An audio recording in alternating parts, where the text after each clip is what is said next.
Shalom, shalom.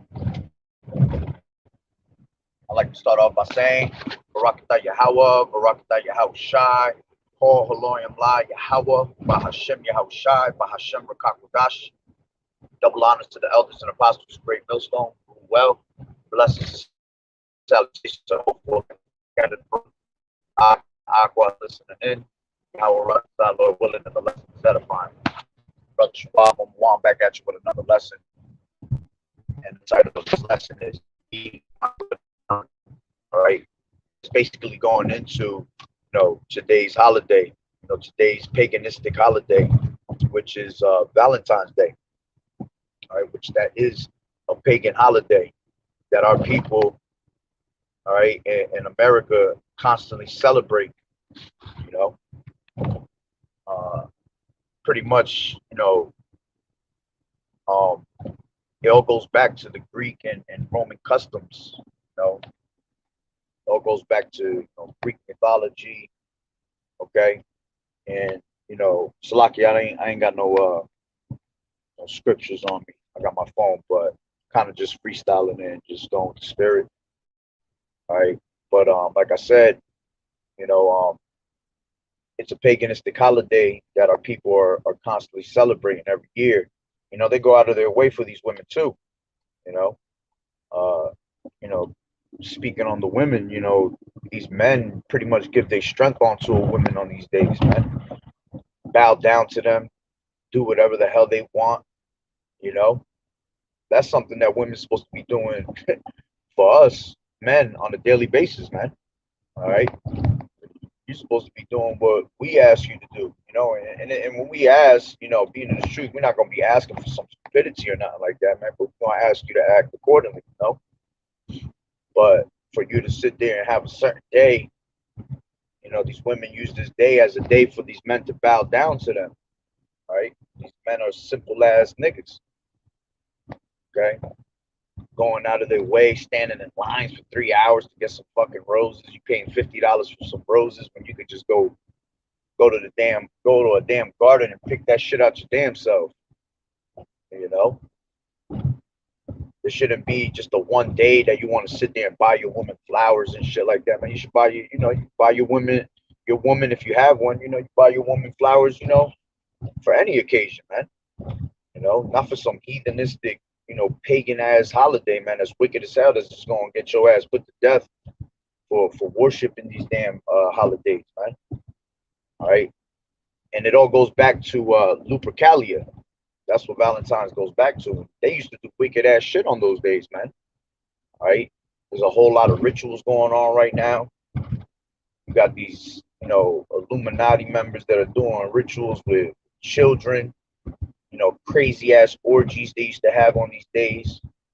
All right, as a matter of fact, if I remember right, on the day of Lupercalia, they used to, I believe, the men would cut off skin from their testicles, I believe it was. And Salaki, if it's not that, I gotta look into it. Like I said, I'm not. Matter of fact, you know what? Let me just grab my phone and bring it up real quick. Let me see what Lupercalia comes up with. But I believe that they were taking skin from their testicles, and they will run up to the doors, and I believe it was they would slap the women with the skin on some crazy shit, man. Some wicked ass, ritual ass holiday, man. All right. Not only that, they were, like I said, they would do orgies on those days. All right. They actually would have the experience of bestiality in those days, man.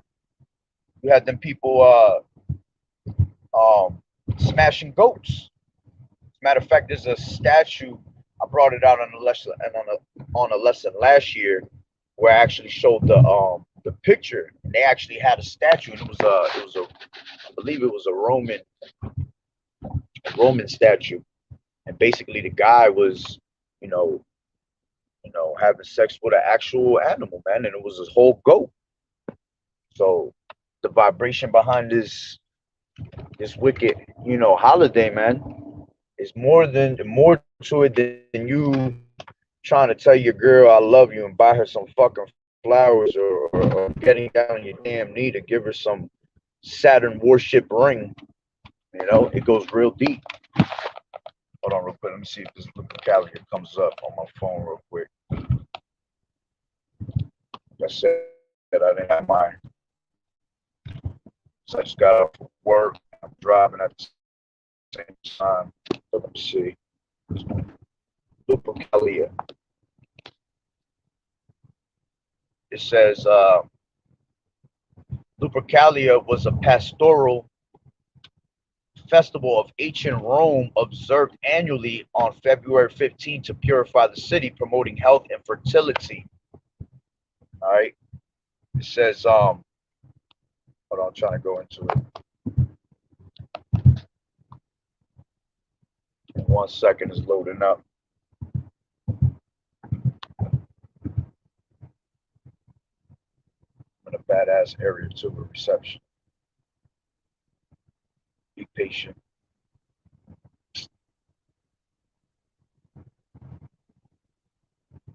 Come on.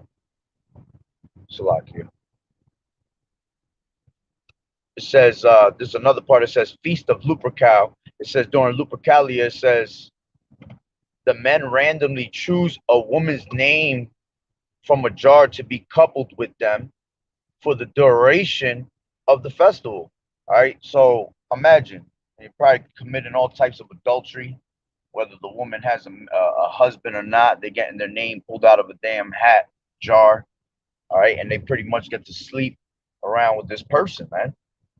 And like I said, I'm pretty sure it has all to do with some type of adultery in it. Okay. It says often the couple stayed together until the following year's festival.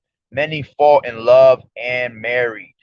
All right. So they stay, they pretty much they have they don't have to stay with that person after the next Lupercalia, basically. You know? So it's like a dating game for a whole year for these people to go out there and do whatever the hell they want, get all nasty and freaky because that's what they doing. All right. Meanwhile, the eyes of the Lord is upon the sinful kingdom, beholding the good and the evil. You know, the Lord is watching all this. Not only that, the Lord told us not to follow after the heathen, and not to follow the multitude to do evil. You know, so our people always following the customs of, these heathens, and that's why you'll see them celebrating Valentine's Day, man, going out of their way. All right, to try to generate some extra love from your woman. Meanwhile, she being a whole damn harlot behind your back, probably smashing somebody already. All right.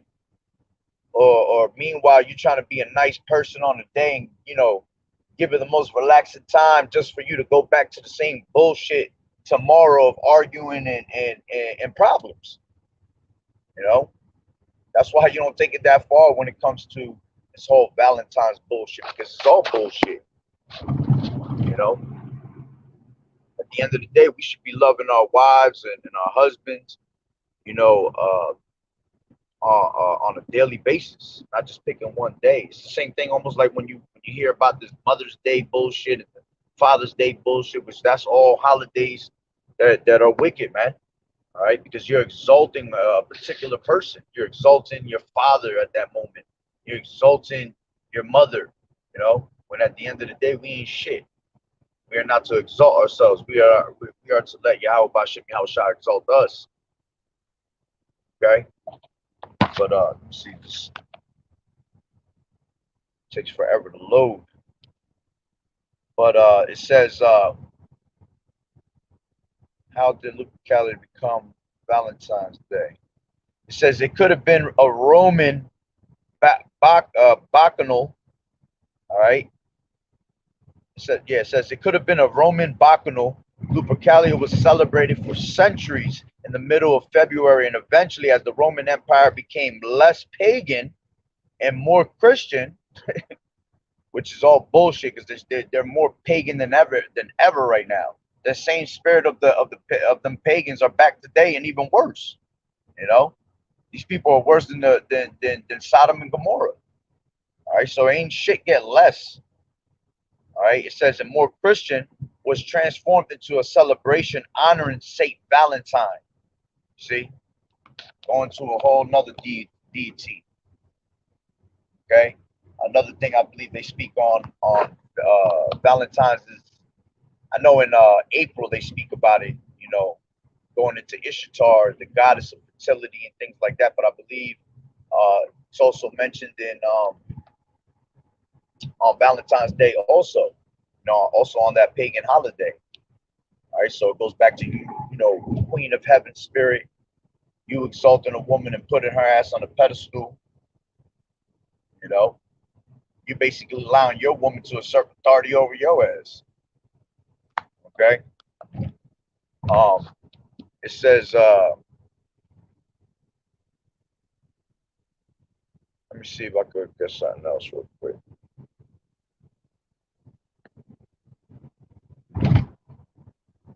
There we go. So on the Wikipedia,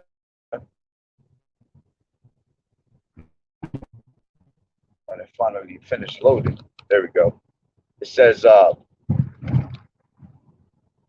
Lupercalia was also known as Dies Fabricatus after the purification instruments called February.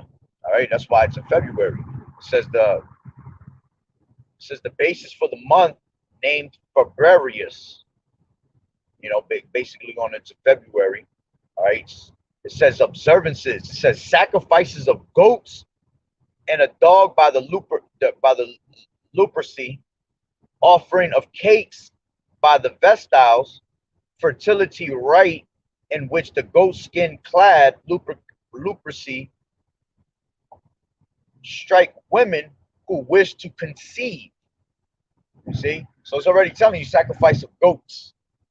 And I told you, these people be actually having sex.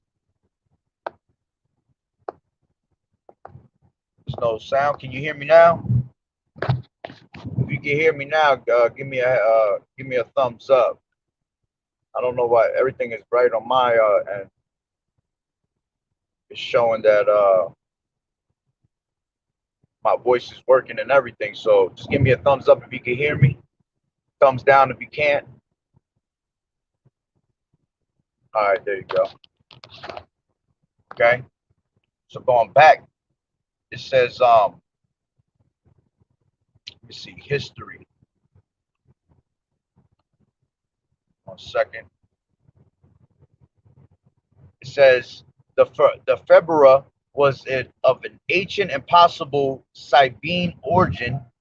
After February was added to the Roman calendar, February occurred on its 15th day of its various rituals. You see, various rituals. So that's all they're doing on that day, is they doing a whole bunch of straight rituals on that day, man. It says the most important came to be those of the Lupercalia. It says the Romans themselves attributed the instigation of Lupercalia to Evander, a cultural hero from Arcadia, who was credited with bringing the Olympic pantheon, Greek laws, and alphabet to Italy, where he founded the city of Palatium, I believe Palatium, that's how you say it, I believe, on the future site of Rome 60 years before the Trojan War. Lupercalia was celebrated in parts of Italy and Gaul. Luperci are attested by inscriptions of Valatre, Praenesti. Salakia with these words, man. They got these crazy ass words. I'm trying to drive and read at the same time. It says in elsewhere, and it says the ancient cult of Herpi Sorani, wolves of Soranus, who practice at Mount Socrates, 45 kilometers, 28 miles north of Rome, had elements in common with the Roman Lupercalia. Okay? Salakia. It says, descriptions of the Lupercalia festival of 44 BC attest to its continuity. Yeah.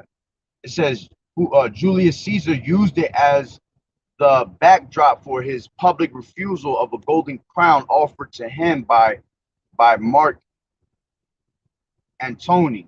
It says the Lupercal cave was restored or rebuilt by Augustus and has been speculated to be identical with a grotto discovered in 2007, 50 feet below the remains of Augustus' residence.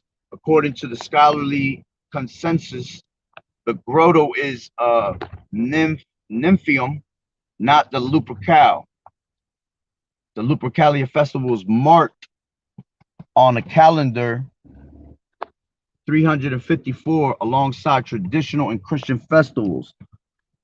This damn car. Salakia.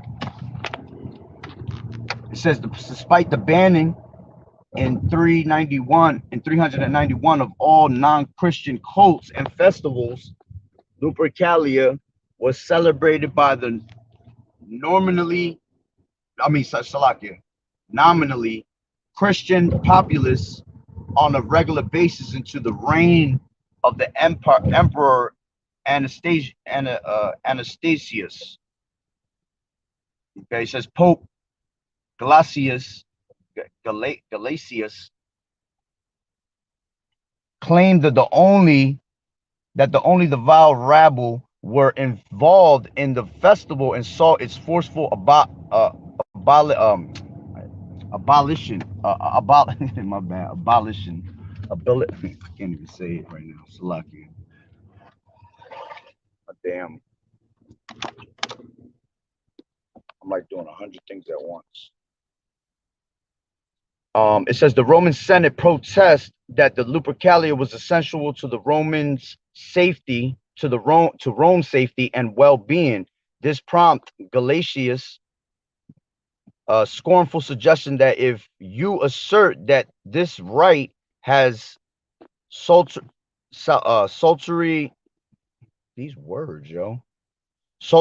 force, it says celebrate it yourselves in the ancestral fashion, run nude yourselves that you may properly carry out the mockery. You see, since these people are actually running around butt ass naked in them times, man. All right, and that's the ways of the heathen. The heathen are always on some filthy ass shit. You know, just like when the times of the Greeks, when you read in the Maccabees, you know, they have built the place of exercise, you know, the gym, which gym goes into you know, practically being naked. You know, it goes into the word gymnos, you know, and they were watching the Israelite men, you know, work out butt ass naked. You know, look at the shit they're doing here. They're running around in these streets, basically nude. All right. Imagine all the kids and shit that's running around seeing this, and then these people are already on some bug shit where they're into, you know, doing things like that, man. Okay. It says there is no contemporary evidence to support the popular notions that Galasius abolished the Lupercalia or that he or any other prelate replaced it with the feast of purification of the blessed Virgin. A literary association between the Lupercalia and the romantic elements of Saint Valentine to torture and dishes of courtly love. Right? Right, telling you the history. What I'm trying to find is the one that I was saying where they go to people's doors and they have the blood on the skin. Let me see that real quick. Let me see if I can find it. So I just pulled up to my house, so I'll be able to do it. Phone down. All right. Let me see what I can find real quick. Lupercalia, blood and skin ritual. Let me see. It says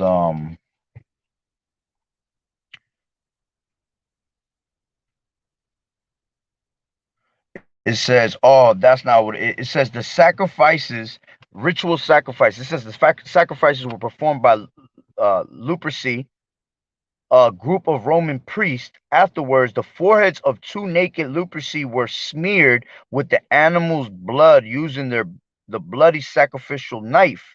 The blood was then removed with a piece of milk-soaked wool as the Luperci laughed. All right, that's one of them. That's not the one I'm looking for. Let me see this one real quick. It says facts about Lupercalia. Come on. Now I'm having trouble with my phone. Let me back up a little bit.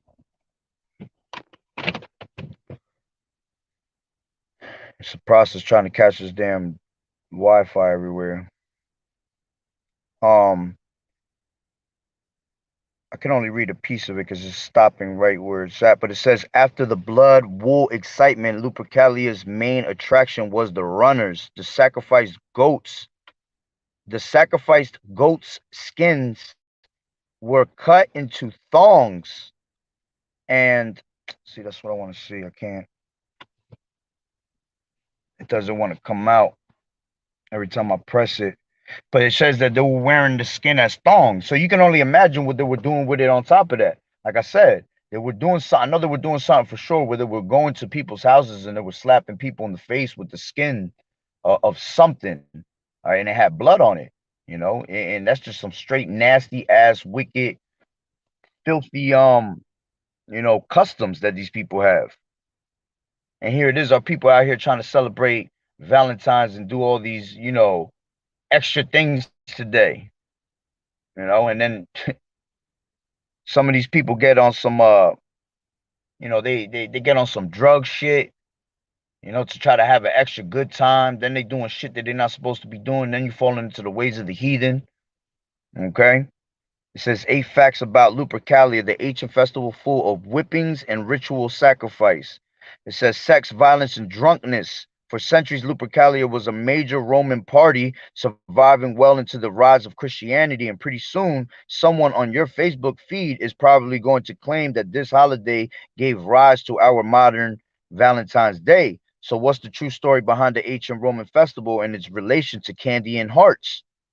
It says Lupercalia featured odd sacrifices. Every year on the 15th, the festival began by going to the Lupercal, the legendary site where Romulus and Remus were suckled, and sacrificing a dog and a goat. According to scholar Keith Hopkins, this was unusual in and of itself because pigs, sheep, bulls were most commonly used as sacrificial animals.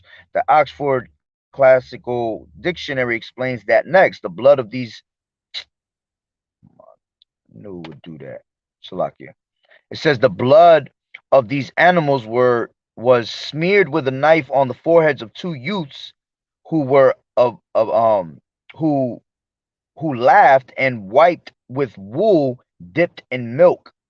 It says whippings were also on the Lupercalia menu.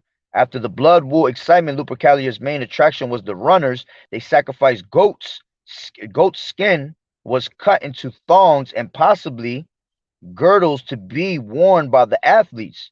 Then 2 sets of runners, a third set would be added later, would make their way through the streets of the city, whipping whomever they met on their way. According to some accounts, women would volunteer to be whipped because it was believed to bring fertility and make the birthing process easier for them. But as the years passed, things changed. By the 3rd century, the voluntary nature of its rituals seemed to be less voluntary. Hopkins claims that a most I hate when it does that. I'll be in the middle of reading, it just backs up. It says Hopkins claims that a mosaic featuring a Lupercalia celebration features 2 men forcibly holding a naked woman face upwards while a third man, half naked, whips her thighs. The men's drunken hilarity is matched by the beaten woman's obvious pain. You see this shit, man? It's some bugged out shit right here, man. All right. Two men forcibly, all right, holding a woman naked while one is whipping her in her thighs. I mean, some fake ass 50 shades of gray. It says people may be people may have been naked or maybe not. One long standing debate about Lupercalia is the degree of nudity. There are definite references to nudus, but that doesn't necessarily mean naked. It could just mean having one's main garment removed. Okay, that would be naked, possibly in reference to the runners wearing goatskin loincloths, but other writers were explicit in mentioning nudity as part of the festivities. It remains as an open question whether the festival was PG, rated R, or X rated. And we already know that shit was X rated, man. All right. If you go into Google and you type in satanic holidays list, they'll literally tell you how the Illuminati does their wicked ass holidays and what they do on those holidays. Blood. It might be sacrificing an animal, or sacrificing a baby, or sacrificing a woman, or a orgy fest with an animal and a woman. Like, man, these people be bugged. Okay. It says it's not quite clear who or what Lupercalia was celebrating. According to the first century BCE, scholar Marcus Terentius Varro, the Luperci are so called because at the Lupercalia they sacrificed at the Lupercal. The Lupercalia are so called because that is when the Luperci sacrifice when the Luperci sacrifice at the Lupercal. This incredibly unhelpful circular definition has led to centuries of debate about who or what the festival was actually celebrating. All right, Ovid suggested that it was for Faunus, a Roman pastoral god.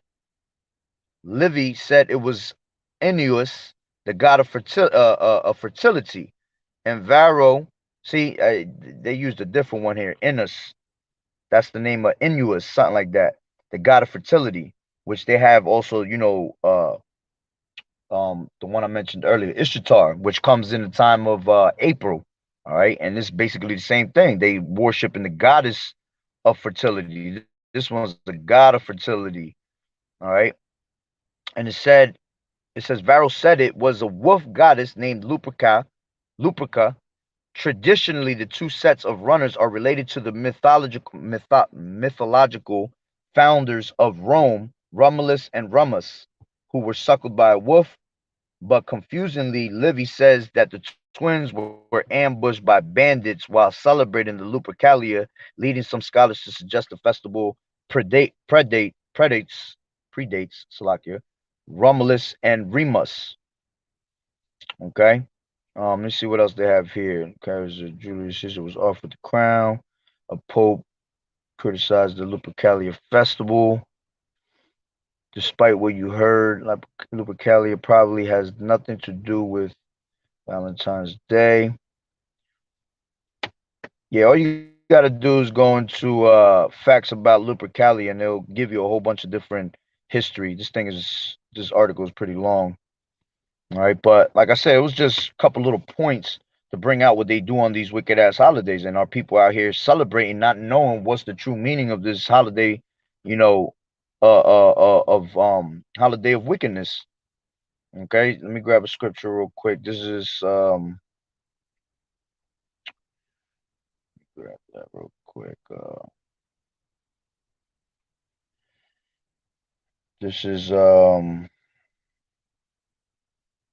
come on, Hosea. Is it in Hosea? Nah, Salakia. Oh, give me 1 second, man.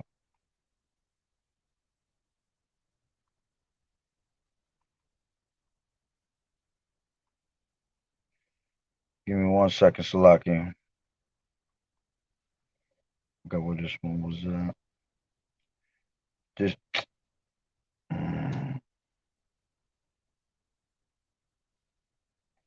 This is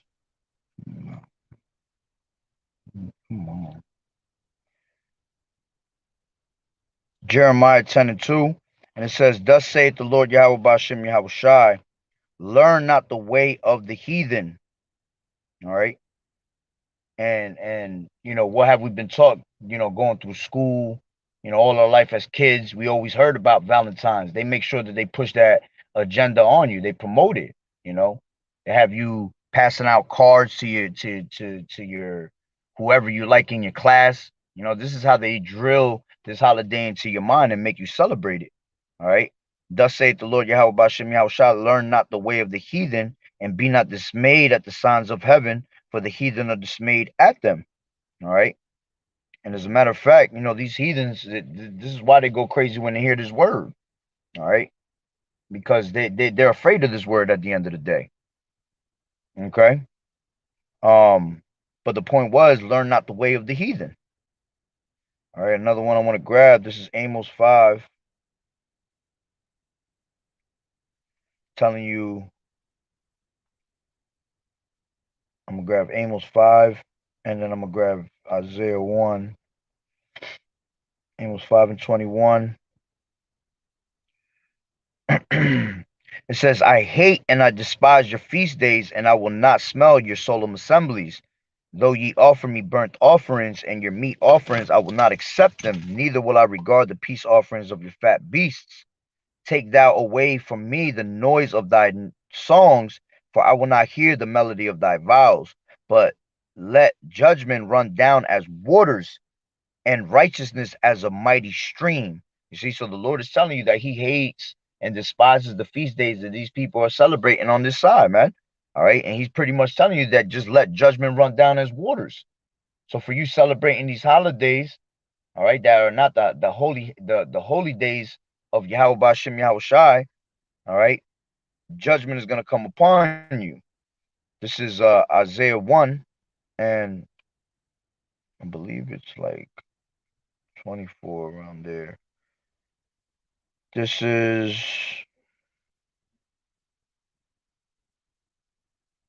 where is it at?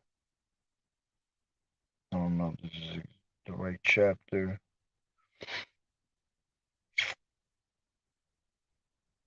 Yeah, I don't think this is it. Oh, here it is. Yeah. This is Isaiah 1, and I'll start from 10. It says, Hear the word of the Lord, ye rulers of Sodom. Give ear unto the law of our power, ye people of Gomorrah. To what purpose is the multitude of your sacrifices unto me? Saith the Lord Yahweh. I am full of burnt offerings of rams and the fat of fed beasts, and I delight not in the blood of bullocks and or of lambs or of he goats. When ye come to appear before me, who has required this at your hand to tread my courts? Bring no more vain oblations. Incest is an abomination unto me. The new moons and Sabbaths, the calling of assemblies, I cannot away with. It is iniquity, even the solemn meeting. Your new moons and your appointed feasts, my soul hateth. They are a trouble unto me. I am weary to bear them. And when ye spread forth your hands, I will hide mine eyes from you. Yea, when you make many prayers, I will not hear. Your hands are full of blood. You see, so the Lord, and here it is that on days like this, you'll get a little family get together, or you'll go out with your chick and you'll go eat something, you know, and they'll sit there and try to pray upon their food and everything, pray for a better life between those two. The Lord ain't hearing your prayer, all right? The Lord said your hands are full of blood, right? And then he tells you what? He says, wash ye, make you clean, put away the evil of your doings. From behind mine eyes, cease to do evil. Learn to do well. See, it don't say learn the way of the heathen, but it says learn to do well. Okay? Learn to do well, seek judgment, relieve the oppressed, judge the fatherless, plead for the widow. Okay? It says, come now and let us reason together, saith the Lord Yahweh. though your sins be as scarlet, they shall be as white as snow. Though they be red like crimson, they shall be as wool. If ye be willing and obedient, ye shall eat the good of the land. But if you refuse and rebel, ye shall be devoured with the sword, for the mouth of the Lord has spoken it. All right. So the Lord is telling you to wash yourself, man. Make yourself clean. Reteach yourself and get away from all these, these ways of the heathen. Okay. And it says, put away the evil of your doings before his eyes. Okay. Um, and the main part was when he said, the calling of assemblies I cannot away with. It is iniquity, even the solemn meeting, your new moons and your appointed feasts, my soul hateth. You see? So on this day today, whoever's trying to be extra with it, all right, and want to put your woman on a pedestal and worship her ass, all right, you going off, and the Lord marking you for judgment if you don't repent. And this is why we bring these lessons out every year on the same holidays, saying the same thing, because you got to tell Israel 100 times and they still don't get it. You know, they think it's a game. Meanwhile, they're out there celebrating holiday after holiday, and every time holidays happen, man, something bad happens after that. Okay, and then a lot of people go through a lot of hell in the coming weeks after that, and they don't even understand why. It's because you was just celebrating some wicked ass holidays. Okay, but yeah, that's pretty much the point. Like I said, I just wanted to say a couple little things on it. I didn't have my scriptures or anything like that, but figure I just say what was on my mind about whatever I knew information on Lupercalia. All right, but it's definitely a paganistic holiday. It's wicked as hell. All right, it has a lot of wickedness, behind it. All right, so in these times, if you're new into the truth, stay away from that shit, man. Even if your family's trying to get you to come together.